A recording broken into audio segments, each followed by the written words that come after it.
All NEET expected question of the டேல இன்னைக்கு NEET 2026க்காக ஒரு கொஷின் பார்க்கலாம். The electronic configuration of X and Y are given below. So X கொடுத்துருக்காங்க, Y கொடுத்துருக்காங்க. அதாவது எக்ஸ் வந்து ஒரு எலிமெண்ட், ஒய் ஒரு எலிமெண்ட். ஸோ அதுக்கான ஒரிஜினல் கான்ஃபிகரேஷன் இதுதான்.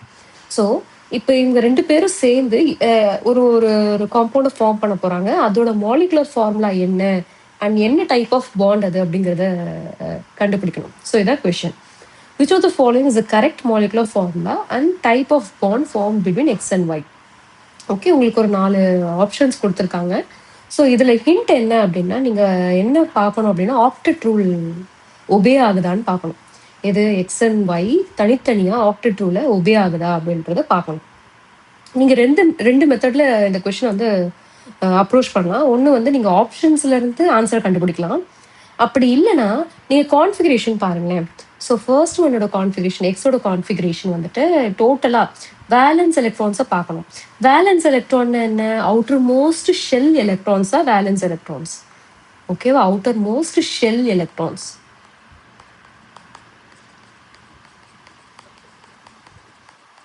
ஸோ அவுட்டர் மோஸ்ட் ஷெல்லே நீங்கள் எடுத்துக்கணும். அதாவது 3 இன்னொரு 3Dன்னு இருந்துச்சுன்னா அதையும் நீங்கள் எடுத்துக்கணும். அதில் இருக்க எலக்ட்ரான்ஸையும் எடுத்துக்கணும். சரியா? ஸோ இங்கே அவுட்டர் மோஸ்ட் ஷெல்லுன்னு பார்த்தீங்கன்னா தேர்ட் ஷெல் தான் அவுட்டர் மோஸ்ட் ஷெல். அதில் இருக்க சப்ஷெல் பார்த்தீங்கன்னா SNP இல்லையா? ஸோ டோட்டல் எலக்ட்ரான்ஸ் எவ்வளோ? 5. ஸோ ஆக்டேட் அப்படின்னா 8. அதாவது ஒவ்வொரு எலிமெண்ட்டையும் சுற்றி 8 எலக்ட்ரான்ஸ் இருக்கணும். ஸோ அதான் ஆக்டேட் ரூல் ஒபே பண்ணுறது அப்படின்னு சொல்லி சொல்லுவோம்.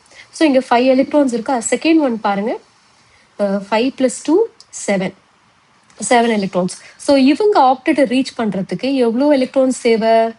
3 எலக்ட்ரான்ஸ் தேவை. இவங்க ஆக்டேட்டை ரீச் பண்ணுறதுக்கு, ஒய் ஆக்டேட்டை ரீச் பண்ணுறதுக்கு 1 எலக்ட்ரான் தேவை. கரெக்டா?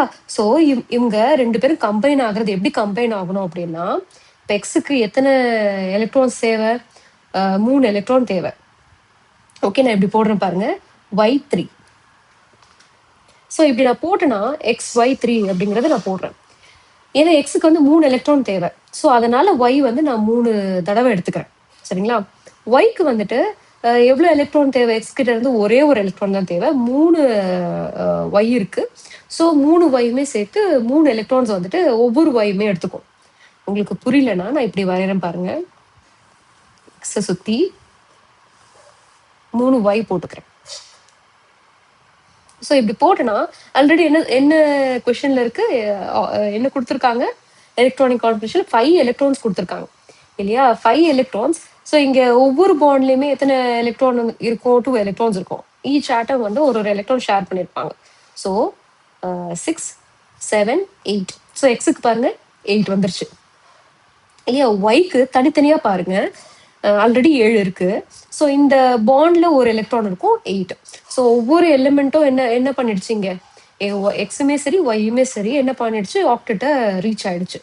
ஓகே, ஸோ அப்போ இந்த ஃபார்முலா எங்கே இருக்குன்னு பாருங்க, XY3.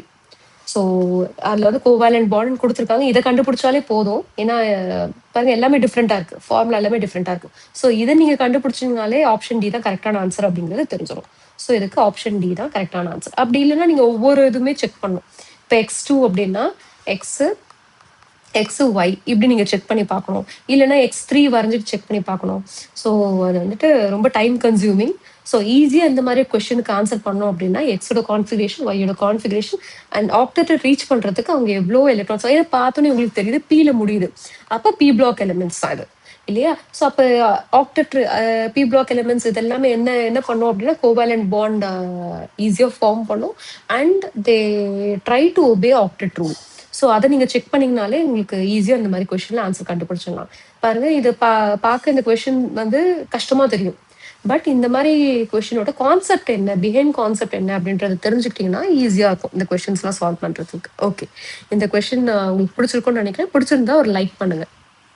தேங்க்யூ.